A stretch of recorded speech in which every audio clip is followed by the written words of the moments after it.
जय हिंद दोस्तों। तो आज के इस वीडियो में आपको बताने वाला क्लास 10 के हिंदी का मॉडल पेपर जो वेरी इंपॉर्टेंट है। ये मैंने सेट 2 है और ये अगर सेट 1 नहीं देखा तो आप डिस्क्रिप्शन में इसका लिंक दे दिया है, जाकर आप देख सकते हैं।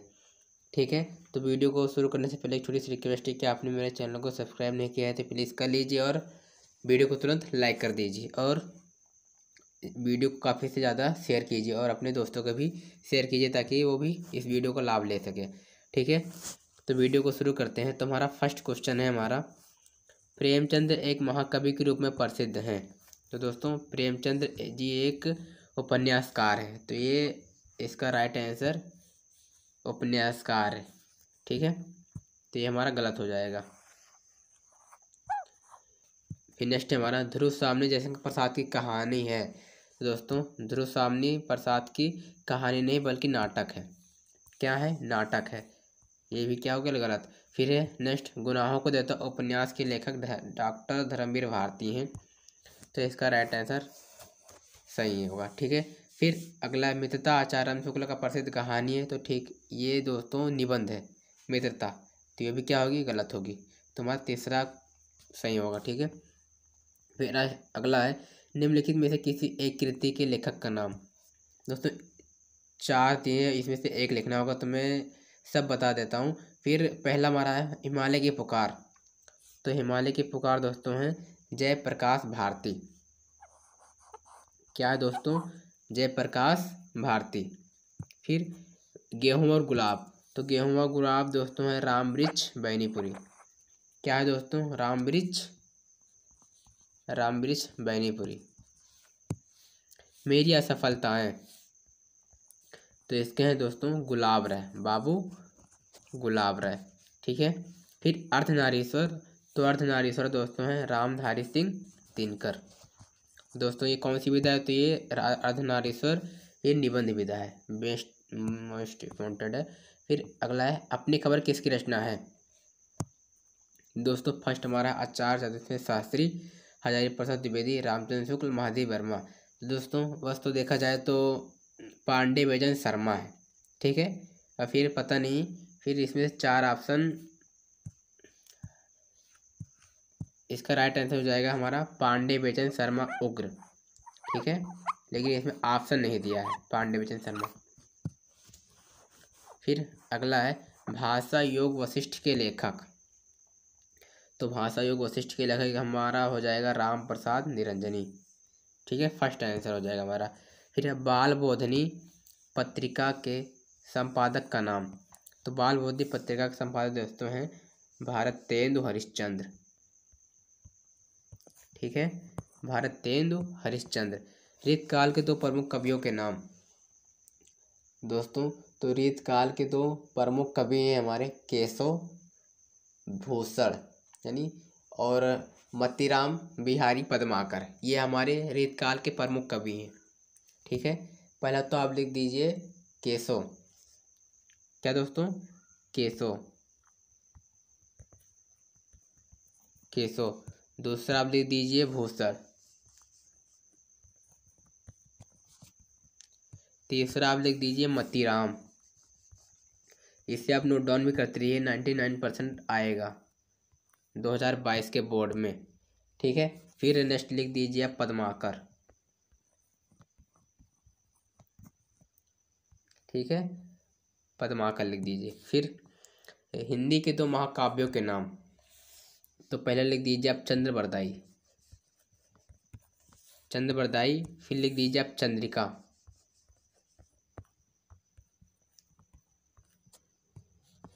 फिर निम्नलिखित में से किसी एक रचना के रचनाकार का नाम। तो चितंबरा, सुमित्रानंद पंत, पलासन। दोस्तों पलासन का होगा हमारा नरेंद्र शर्मा। क्या दोस्तों? हमारा नरेंद्र शर्मा। फिर हिम तरंगिनी, तो हिम तरंगिनी के होगा हमारा माखनलाल चतुर्वेदी। ठीक है दोस्तों, माखनलाल चतुर्वेदी। फिर है झरना, तो झरना के हैं जयशंकर प्रसाद। दोस्तों जयशंकर प्रसाद क्या है? तो जयशंकर प्रसाद एक नाटककार है। दोस्तों जो मोस्ट इम्पोर्टेंट बताता हूँ, छायावाद के अगर पूछ लेगा आपसे, छायावाद किसी एक लेखक का नाम, तो क्या बताएंगे आप दोस्तों? जयशंकर प्रसाद। अगर आप 2 पूछ लेगा तो महादेवी वर्मा भी बता सकते हैं। छायावाद के लेखक का नाम है प्रसाद पंत निराला। महादेवी वर्मा छायावाद के कवि हैं। ठीक है। फिर है निम्नलिखित गद्यांशों में किसी एक के नीचे दिए गए प्रश्नों का उत्तर दीजिए। दोस्तों मैं अगर इसका एक्सप्लेन करूँगा तो वीडियो हो जाएगी लंबी, इसलिए मैं, अगर आप चाहते हैं तो प्लीज़ एक कमेंट कर दीजिए आप कि इसका अलग वीडियो मैं बना दूंगा। ठीक है, अच्छे तरीके से, या आप दूसरे को भी समझा सकते हैं, इस तरह मैं बताऊंगा। ये हमारा है। या कोई बात नहीं कि एक ही स्वभाव और रुचि के लोगों में ही मित्रता हो सकती है। अब दोस्तों ये मित्रता से लेगी है, मैंने कैसे जान पाया कि ये जो है मित्रता आगे बीच में? तो ये मित्रता से लेगी फर्स्ट चैप्टर आचार्य रामचंद्र शुक्ल से। ठीक है। फिर अगर देखा जाए तो इसका संदर्भ लिख सकते हैं तो आप 2 और इसका 2, इसका 2। ये जो इसका क्वेश्चन दोस्तों, इसी आप पहले अगर आप पढ़ेंगे तो आपका आंसर पता चलेगा, इसका आंसर क्या होगा। फिर है मुझे आज लिखना ही पड़ेगा अंग्रेजी के प्रसिद्ध लेखक AC D गार्डनर का कथन है। और दोस्तों क्या लिखूं? ठीक है, तो क्या लिखूं से ये लिया गया है, मुझे आज लिखना पड़ेगा। आप कमेंट कर दीजिए, मैं इसका अलग वीडियो बना दूंगा। अगर आपको मैं इसी में समझाऊंगा तो वीडियो हो जाएगी काफ़ी लंबी। ठीक है। फिर है निम्नलिखित पद्यांशों में किसी एक का सही संदर्भ लिखिए। धोरी भरी अति शोभित श्यामजू तैसी बनी श्री सुंदर चोटी। ये जो दोस्त, ये जो है रसखान के चैप्टर से लिया गया है, तीसरे चैप्टर की NCERT हिंदी के बुक से। ठीक है। ये सवैया का 5वां, सॉरी दोस्तों, ये तीसरा लाइन का सवैया है। ठीक है। तो मैं अगर समझाऊंगा तो वीडियो हो जाएगी लंबी, इसलिए कमेंट कीजिए आप और मैं इसका अलग से वीडियो बना दूंगा। ठीक है, अच्छे तरीके से। फिर इस समाज में छिपी हुई ये एक राख की डेरी जलकर जिनसे स्वतंत्रता की दिव्य आरती फेरी। फिर निम्नलिखित में से किसी एक लेखक का जीवन परिचय देते हुए उनकी एक रचना का नाम लिखिए। दोस्तों आपको 3 लेखक का नाम दिया जाएगा, उसमें से आप जो जानते हैं वो लिखिए, साथ में एक रचना। अगर आप केवल जीवन परिचय लिखेंगे तो उसका 2 नंबर मिलेगा, और एक रचना तो उसका 1 नंबर। ठीक है। फिर निम्नलिखित में किसी एक कवि का जीवन परिचय। अब पद्यांश में आ जाइए। तो पद्यांश से दोस्तों 3 दिया रहेगा, और आप जो जानते हैं उसमें से एक लिख दीजिए। ठीक है, रचना सहित। फिर निम्नलिखित में किसी एक गद्य खंड का संदर्भ हिंदी में अनुवाद। अब अनिवार्य संस्कृत में आ जाइए।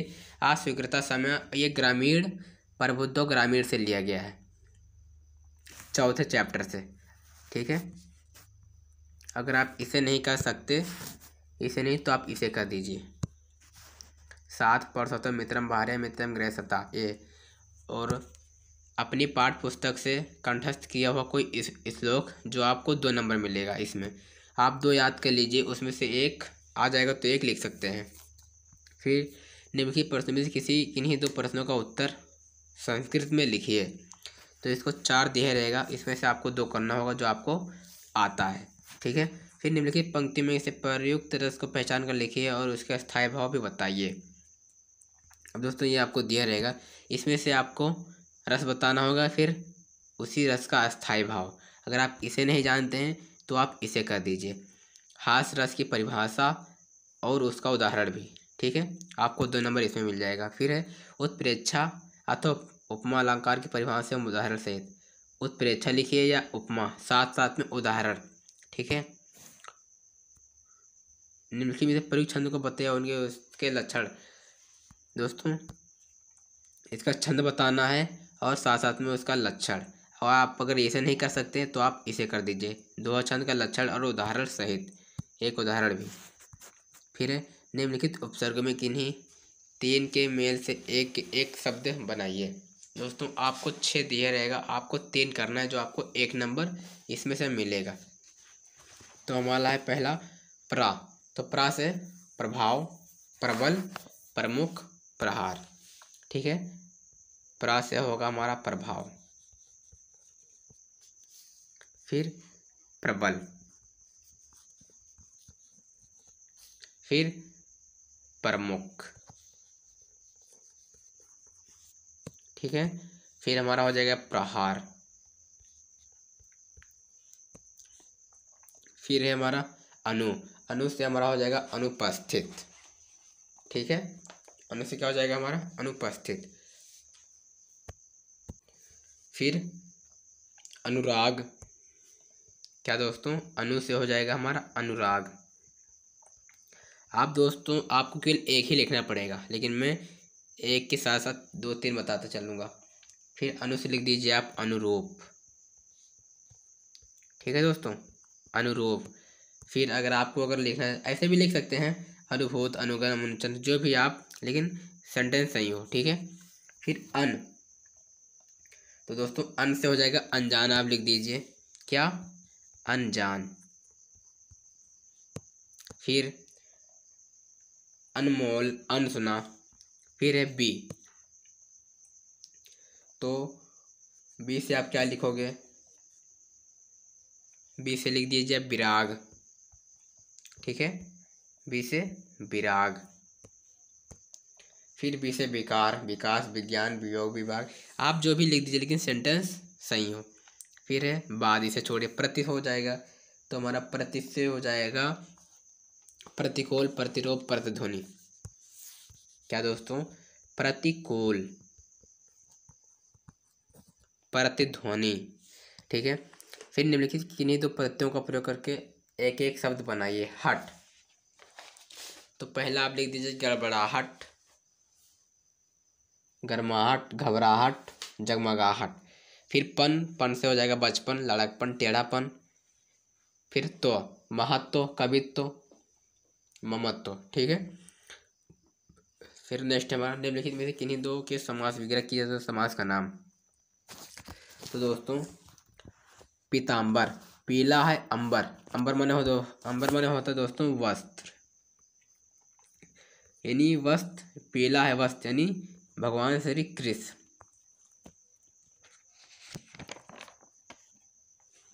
ठीक है। तो हमारा कौन सा दोस्तों कौन सा समास होगा हमारा बहुव्रीहि समास। फिर है हमारा सप्त सिंधु, सप्त माने होता है सात, सिंधु माने होता है समुद्र, यानी सात समुद्रों का समूह, ठीक है। तो ये हमारा हो जाएगा द्विगु समास। चा अर्थे द्वंद्वा, तो ये द्वंद्वा होगा नहीं। संख्यावाची द्विगु, जिसमें संख्या का बोध हो, तो क्या होगा दोस्तों ये द्विगु समास। फिर है हमारा नील गगन, नीला है गगन, यानी क्रमधारय समास। फिर है माता पिता, माता और पिता, तो इसमें हो जाएगा द्वंद्व समास। फिर है यथाशक्ति, शक्ति के अनुसार, यानी अव्ययभावी भाव समास। फिर है निम्नलिखित में किन्हीं दो शब्दों के तत्सम रूप। निर्गुण, इसका हो जाएगा निर्गुण। फिर इसका हो जाएगा श्रावण। तत्सम रूप लिखना है दोस्तों, तत्सम मतलब होता है संस्कृत। फिर दूध का हो जाएगा दुग्ध। फिर दूध का दुग्ध, केला से हो जाएगा हमारा कदली, ठीक है। फिर निम्नलिखित में से किन्हीं दो शब्दों के दो दो पर्यायवाची।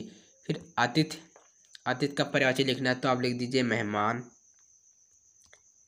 पाहुना, कहते हैं ना ये पाहुना आ गया हमारे घर, पाहुना, अभ्यागत, आगंतुक, ठीक है। हवा का आप लिख दीजिए वायु, पवन, समीर, अनिल। बादल का आप लिख दीजिए वारिद, वारिद, पयोद। फिर आप फूल का लिख दीजिए सुमन, क्या दोस्तों सुमन, परसून। आकाश का लिख दीजिए आप नभंबर गगन, अनंत आसमान, अनंत जिसका कोई अंत ना हो, आसमान, अंबर, गगन, ठीक है। फिर निम्नलिखित में से किन्हीं दो संधि कीजिए और संधि का नाम। इतिधन आदि, तो क्या होगा दोस्तों हमारा इत्यादि, यड़ संधि। फिर सदा धन यो, तो सदियो। फिर है शोधन आगतम, तो स्वागतम, यड़ संधि। फिर वंदन औषधम, वंदन औषधम, तो हो जाएगा हमारा वृद्धि संधि, ठीक है। फिर है निम्नलिखित शब्दों के चतुर्थी व्यक्ति बहुवचन के रूप में लिखिए। नदी अथवा मधु, इसमें से आपको एक लिखना होगा। नदी का हो जाएगा नदीभ्याम, मधु का हो जाएगा मधुभ्याम। फिर निम्नलिखित में किसी एक धातु लकार पुरुषवाचक वचन उल्लेख कीजिए, तो इसे आपको याद करना पड़ेगा। ठीक है दोस्तों। फिर है निम्नलिखित में किन्हीं दो वाक्यों का संस्कृत में अनुवाद। तुम्हारा गांव कहाँ है?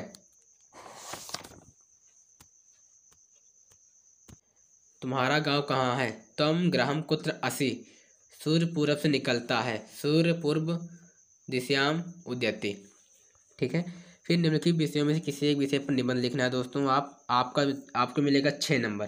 कितने मिलेगा दोस्तों? 6 नंबर। तो आप किसी पर भी लिख सकते हैं। 5 दिया है हमारा। तकनीकी एवं विज्ञान, किसी यात्रा का वर्णन, स्वदेश प्रेम, जल ही जीवन। फिर आप दीजिए खंड काव्य, जो नेक्स्ट हमारा है 3 नंबर। कितना दोस्तों? 3 नंबर। आप इस खंड काव्य, कौन सा खंड काव्य करना है, आप इसके टीचर ही बताएंगे कौन सा खंड काव्य करना है। तो दोस्तों वीडियो हमारा समाप्त होता है। अगर आपको पसंद आए तो प्लीज़ एक लाइक कर दीजिए और वीडियो को तुरंत ज़्यादा से ज़्यादा शेयर कीजिए, क्योंकि दोस्तों मैं आप सबके लिए इतना मैं काफ़ी ज़्यादा मेहनत करता हूँ। तो प्लीज़ वीडियो को तुरंत लाइक कर दीजिए और चैनल को सब्सक्राइब कर दीजिए। दोस्तों वीडियो को देख लेते हो लेकिन प्लीज़ सब्सक्राइब नहीं करते, तो प्लीज़ आपका भाई प्लीज़ सपोर्ट, तो प्लीज़ शेयर कीजिए इस वीडियो को काफ़ी ज़्यादा। इस वीडियो का टारगेट है दोस्तों सिर्फ 1K लाइक, और वीडियो को तुरंत सब्सक्राइब कर दो। मिलते हैं अगले वीडियो के साथ। जय हिंद, जय भारत।